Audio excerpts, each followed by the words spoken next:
test is in 4 parts: Part 1, Part 2, Part 3, and Part 4. Now look at Part 1. Part 1. Susan came to Barclays Bank and talks to a bank clerk. First, you have some time to look at questions 1 to 6.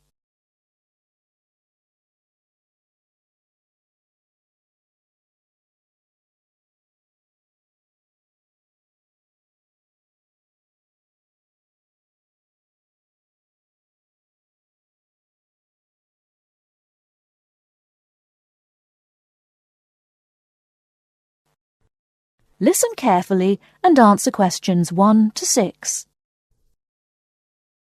Good morning. What can I do for you? Good morning. I'd like to open a bank account. What kind of account do you want? I'm not quite sure. I'll be a college student. I simply require a safe place to keep my money and easy access to it.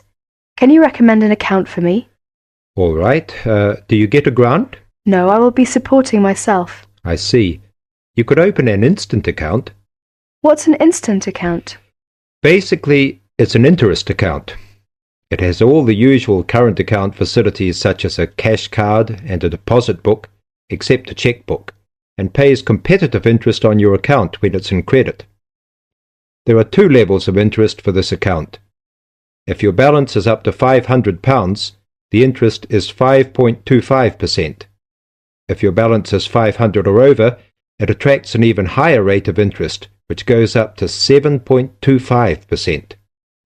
You will receive a cash card for our machines, so you can withdraw money with the card from any machines or any Barclays branches when the bank is closed. Oh, I see.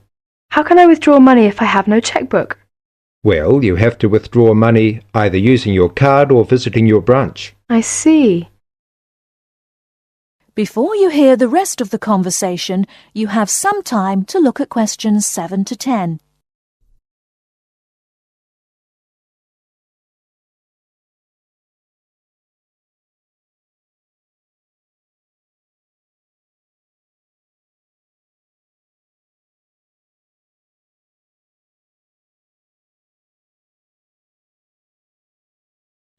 Now listen and answer questions 7 to 10.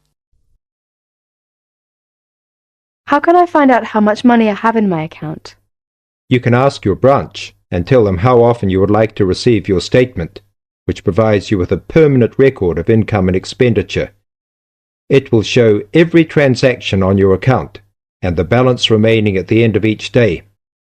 You can also use your cash card to check your balance. That's fine. I think I'll open an instant account. That is the end of Part 1. You now have half a minute to check your answers.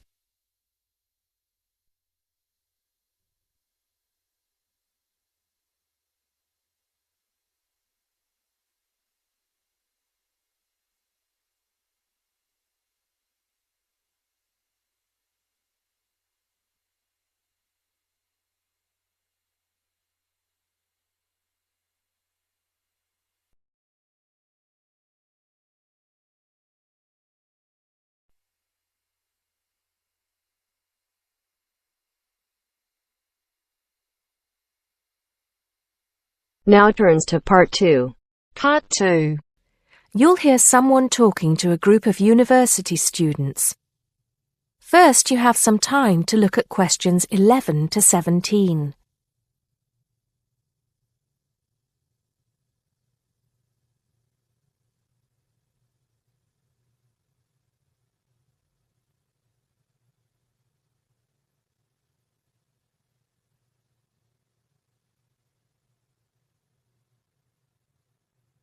Now listen carefully and answer questions 11 to 17.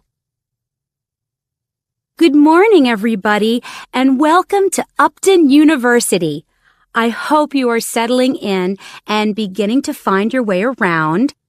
I know how confusing it can be when you start life at university, and that's why we have Freshers Week to help you find your feet. Before I go any further, I should perhaps introduce myself.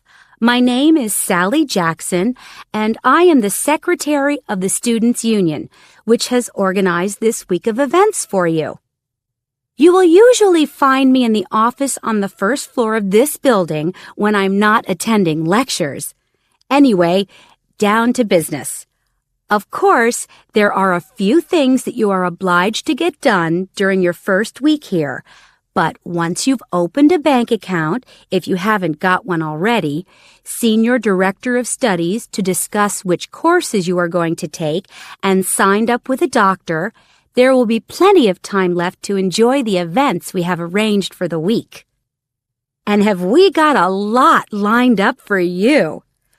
Throughout the week from Monday to Friday, every morning starting at 10 a.m., there will be orientation and welfare events.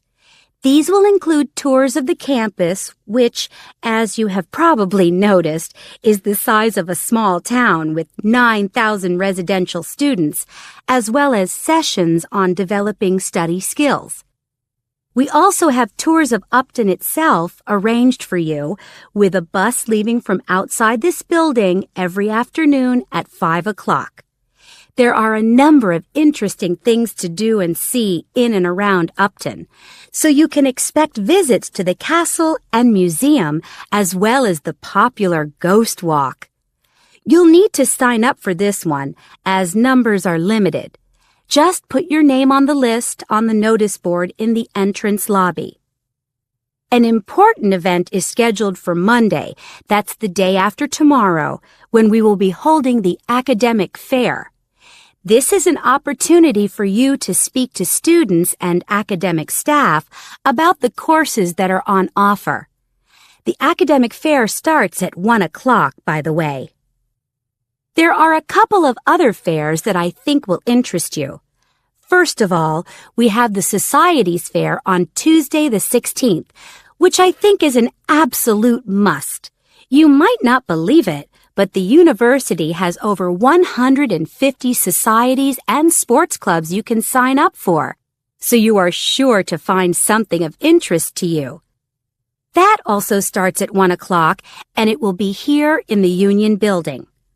Also in this building is the Trade Fair on Wednesday from 2 until 5 in the afternoon. This one might sound a bit strange because you will find a load of banks and other businesses here trying to get your custom. You will find plenty of bargains and, best of all, a lot of the businesses give away stuff for free. Before you hear the rest of the talk, you have some time to look at questions 18 to 20.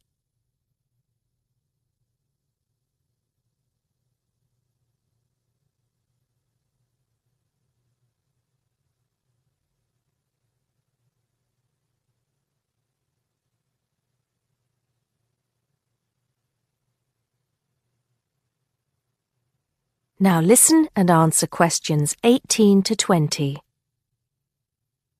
We've also got a great entertainment program lined up for you, starting tonight with our welcoming party. We have a top band lined up for your entertainment, but I'm not allowed to say who they are. All I can say is that I am sure you will not be disappointed. So come along to Blackmore Hall at 9 o'clock this evening to get your university experience off to a flying start. Just one point. I'm afraid this event is limited to freshers only. Because of space restrictions, you can't bring a friend tonight. Sorry about that. There's more fun and games on Monday in the Cotswold Theater here on campus. We have booked two of the cleverest comedians in the country, Paul Frazier and Jenny Brown, for a 3-hour show. Paul has assured us that he and Jenny have packed the show with new material, and as they always get rave reviews for their shows, I think we can look forward to an evening of great entertainment. That's in the Cotswold Theater on Monday evening at 7:30. Moving along a bit, on Thursday there is an important date for your diaries. This is the official Freshers opening ceremony, when the dean welcomes you to Upton University. So remember, Thursday the 18th from 2:30 to 3:30 in Blackmore Hall. You certainly should go to this one, and by the way, light refreshments will be available. At the end of the week, on Saturday, you have the chance to dress up in your smartest evening wear for the official Freshers' Ball. Actually, although it's called a ball, it is quite a relaxed affair, so we are more than happy if you turn up wearing jeans and a t-shirt. The important thing is to relax and enjoy yourselves. Time and place are the same as for this evening's party. Blackmore Hall from 9 in the evening to 3 o'clock in the morning. Right. I think I've covered the most important and exciting events we have lined up for you, but there will be plenty of other things going on throughout the week, so remember to check the notice board in the entrance lobby regularly. Enjoy the rest of the day, and I look forward to meeting as many of you as possible this evening at the welcoming party. That is the end of part 2. You now have half a minute to check your answers.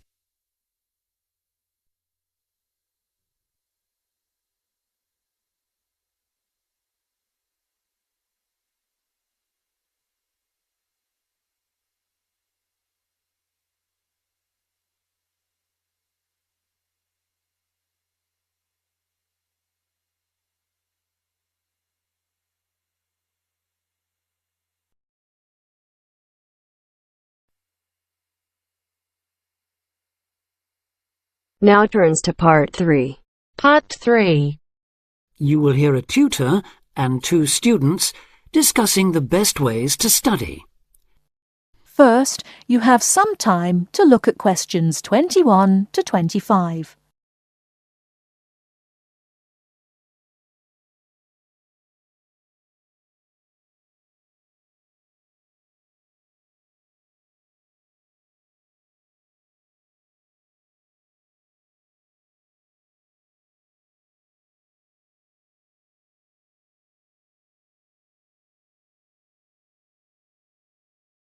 Now listen carefully and answer questions 21 to 25.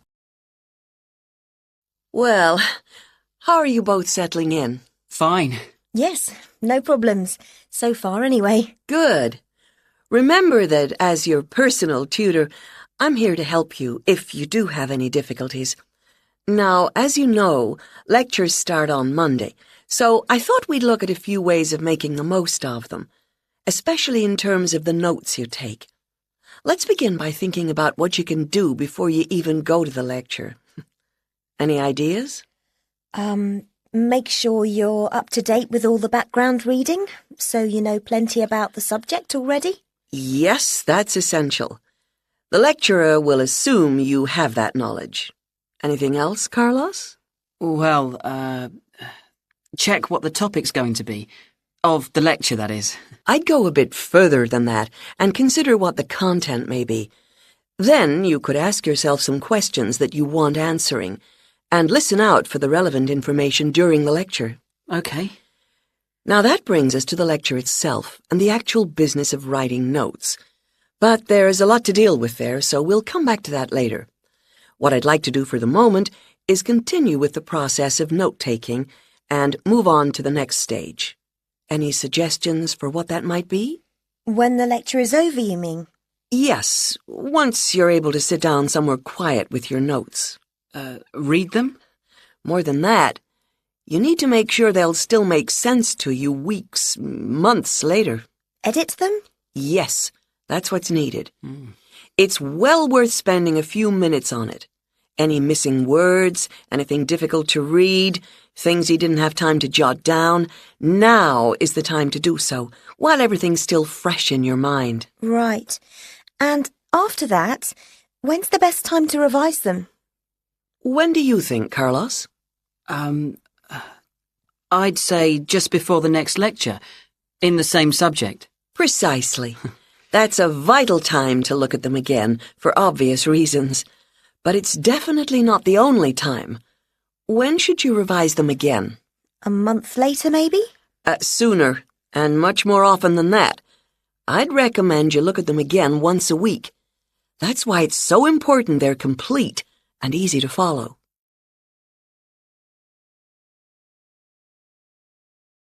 Before you hear the rest of the talk, you have some time to look at questions 26 to 30.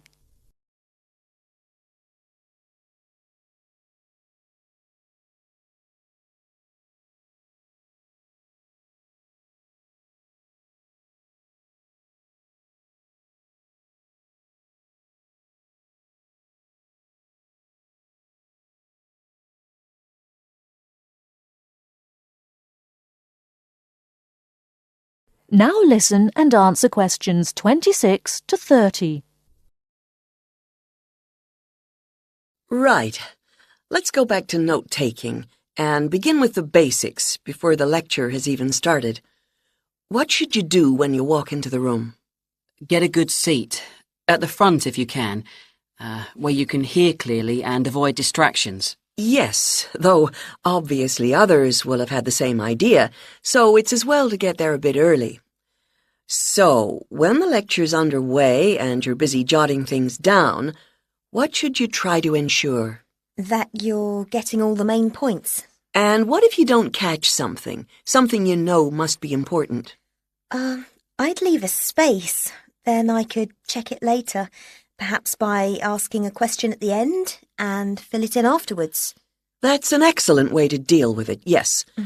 And there's something else I'd like to mention here. Talking about going through notes afterwards, it's absolutely vital that what you write is legible for one very good reason. It saves time.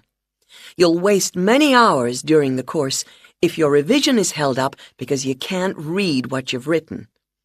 Okay, what else can we do to make listening and note-taking more efficient? Well, I always listen out for signpost words. Sorry, what are they? They're the ones lecturers use to say where they're going.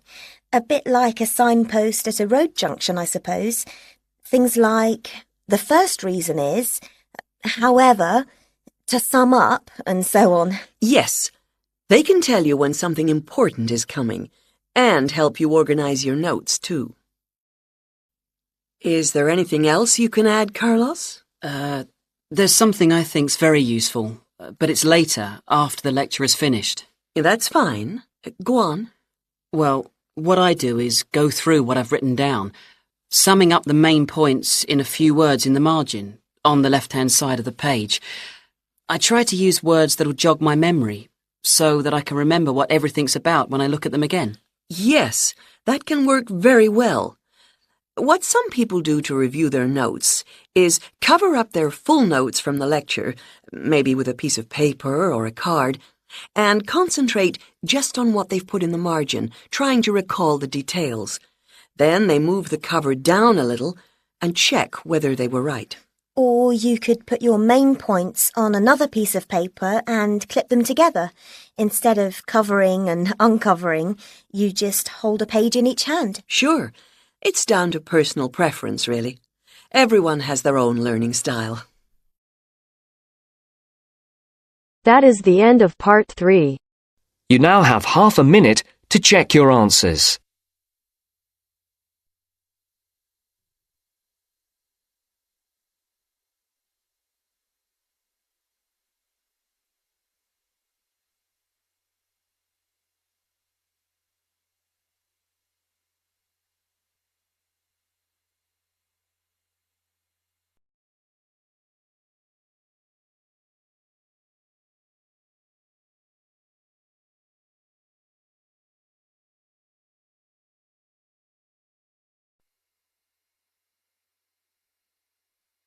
Now turns to part 4.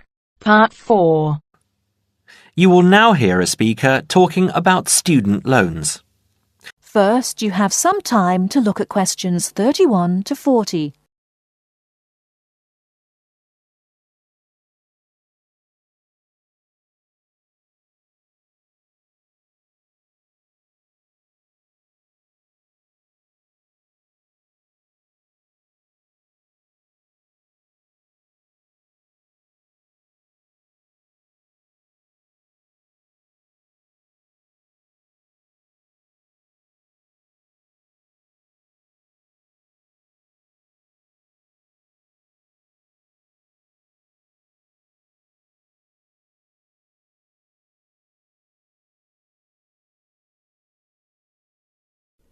Now listen carefully and answer questions 31 to 40. Thanks for turning up today and welcome to this short talk on student loans. What you'll hear from me today are a few starting points, which should guide you in the right direction for what is suited for you. I'm assuming that most of you have an account at a bank or building society that you can draw funds from. These funds will either be your own or through a loan you may have with the bank. You may even have a credit card you can use. If you don't have a bank account, I suggest you open one with one of the major banks. It's the best option as you will find major banks have more outlets.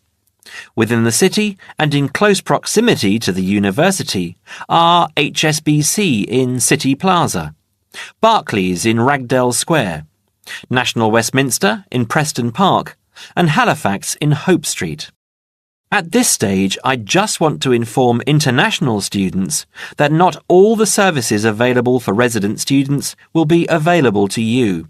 As international students, you need to provide documentation stating that you have funds available to see you through the duration of your study.